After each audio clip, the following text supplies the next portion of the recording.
नमस्कार, स्वागत है आपका हमारे चैनल नीलकंठ ज्ञान में। इस चैनल में हम लोग आपको महादेव जी के उपदेश एवं धार्मिक कथाएं सुनाते हैं।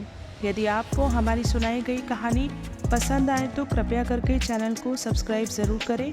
हर हर महादेव। नारद ने दिया ध्रुव को नारायण मंत्र। राजा उत्तानपाद की दो रानियाँ थीं। बड़ी रानी का नाम सुनीति और छोटी रानी का नाम सुरुचि था। सुनीति के पुत्र का नाम ध्रुव था और सुरुचि के पुत्र का नाम उत्तम। राजा छोटी रानी और उसके पुत्र से विशेष स्नेह रखते थे। बेचारी सुनीति और बेटे ध्रुव की हमेशा उपेक्षा होती थी। महल की परिचारिकाएं भी सुरुचि से प्रसन्न रहती थी।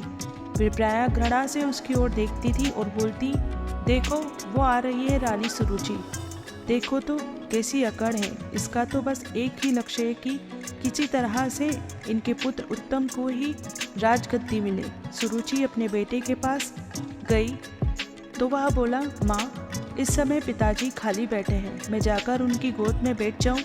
ज़रूर बैठो मेरे मुन्ने, होने वाले राजा का उस गोद पर पूरा अधिकार है। सुरुचि ने बेटे के सिर पर प्रेम से हाथ फेरते हुए कहा। ध्रुव ने उत्तम को पिता की गोद में बैठे देखा तो वह भी उधर ही भागा और बोला, पिताजी मैं भी आपकी गोद में बैठूंगा। सुरुचि ने उसे झिड़का, हरगिज़ नहीं, तुझे उस गोद में बैठने का कोई अधिकार नहीं है, भाग जाओ यहाँ से। मैं कहाँ जाऊँ छोटी माँ?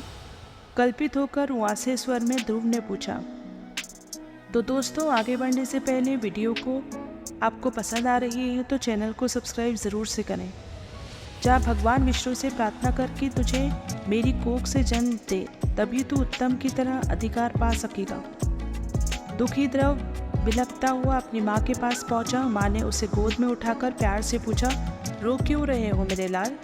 ध्रुव बोला, माँ माता सुरुचि कहती है कि पिताजी की गोद में बैठने का कोई मुझे अधिकार नहीं है। वे कहती हैं कि केवल उत्तम ही पिता की गोद में बैठ सकता है।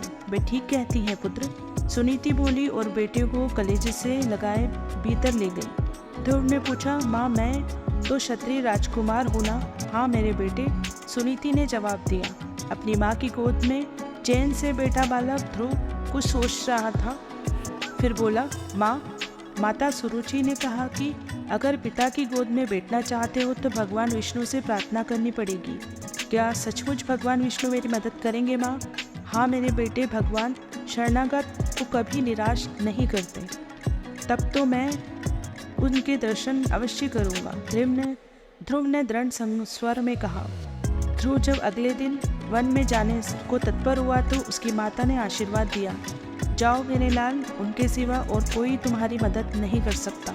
उनके दर्शन कर पाना सरल बात नहीं है, किंतु तुम सच्ची तपस्या करोगे तो अवश्य सफलता मिलेगी। मुझे सफलता अवश्य मिलेगी माँ, बालक ध्रुव दृढ़ निश्चय के साथ बोला। मैं जाता हूँ अब और भगवान विष्णु के दर्शन के बिना नहीं लौटूंगा। फिर मैं अपने पिता और दादा से भी बड़ा राजा बनूंगा। कहते हुए वह वन की ओर चल पड़ा। उधर देवश्री नारद को सुरुचि के कटु वचनों और ध्रुव के संकल्प के बारे में पता चला तो उन्होंने सोचा, ध्रुव सच्चा क्षत्रिय है। अभी वह बालक मात्र ही है, किंतु सौतेली माँ का दिया हुआ अपमान सह नहीं सका। पर बेचारा कैसा असंभव संकल्प कर बैठा है, चलकर उसे समझाना होगा। नारद ध्रुव के पास पहुँचे और बोले, बेटे अपने भाग्य से समझौता करके अपनी माँ के पास चले जाओ। बालक ध्रुव ने कहा, हे देवश्री नारद, मैं यशस्वी राजा उत्तानपाद का बेटा हूँ, मैं क्षत्रिय हूँ। मैंने भगवान विष्णु को प्रसन्न करने का दृढ़ निश्चय कर लिया है। नारद बोले, मुझे मालूम है वत्स, किंतु अभी तुम बहुत छोटे हो, भगवान के दर्शन कर पाना बहुत कठिन बात है। तुम ज़रा बड़े हो जाओ तब कोशिश करना। ध्रुव ने कहा, क्षमा कीजिए देवश्री, मैं अपना इरादा बदलने वाला नहीं। आप मेरा मार्गदर्शन कर दें तो आपकी अति कृपा होगी। देवश्री नारद ध्रुव के निश्चय की दृढ़ता से प्रसन्न होकर बोले, यमुना तट पर एक स्थान है मधुवन, तुम वहाँ जाकर तपस्या करोगे तो भगवान तुम्हें ज़रूर दर्शन देंगे। ध्रुव ने पूछा, हे मुनिवर, अब ये भी बात बता दीजिए कि तपस्या कैसी की जाती है। तब नारद ने उसे समाधिस्थ होकर ओम नमो भगवते वासुदेवाय मंत्र का जाप करने को कहा और बोले, बस इसी मंत्र को बार बार दोहराकर ध्यान लगाना। तत्पश्चात ध्रुव तो मधुवन की ओर चल पड़ा और नारद राजा उत्पात के पास पहुंचे। राजा ने नारद का बहुत सम्मान किया और एक ऊंचे आसन पर स्थान दिया। तो दोस्तों, आगे बढ़ने से पहले यदि आपने अभी तक हमारे चैनल को सब्सक्राइब नहीं किया है तो तुरंत ही हमारे चैनल को सब्सक्राइब करें। धन्यवाद। नारद ने महसूस किया कि राजा ने यद्यपि बड़े आदर के साथ उनका सत्कार किया है, तथापि उनका चित्त कहीं और भटक रहा है। इस पर नारद जी ने पूछ लिया, राजन, आप किस चिंता में पड़े हैं? राजा ने कहा, देवर्षि, मैं बहुत नीच और स्वार्थी हूँ। सुरुचि ने कर्कश वचकों का प्रयोग कर बेचारे ध्रुव को घर से भगा दिया और मैं अभागा कुछ भी नहीं बोला। हाय, यह सोचकर अकेला जंगलों में भटक रहा होगा। नन्ही सी जान को जंगली जानवर फाड़कर खा जाएंगे। नारद ने राजा को आश्वासन देते हुए कहा, डरो मत राजन, स्वयं भगवान विष्णु तुम्हारे पुत्र की रक्षा करेंगे। वह तो तुम्हारे वंश का कुलदीप है, वह शीघ्र ही लौट आएगा। ध्रुव मधुवन पहुंचा और एक वृक्ष के नीचे पत्थर की बनी भगवान की प्रतिमा के आगे समाधिस्थ होकर बैठ गया। उसने मन ही मन नारद के बताए मंत्र का जाप करना शुरू कर दिया।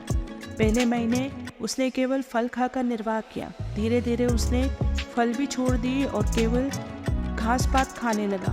3 महीने बाद उसने घास पात खाना भी छोड़ दिया और सिर्फ हवा के सहारे जिंदा रहने लगा। वह निरंतर ओम नमो भगवते वासुदेवाय का मंत्र दोहराता रहा। 5वें महीने में उसने सांस भी रोक ली और एक टांग पर खड़े रहकर मंत्र जाप करता रहा।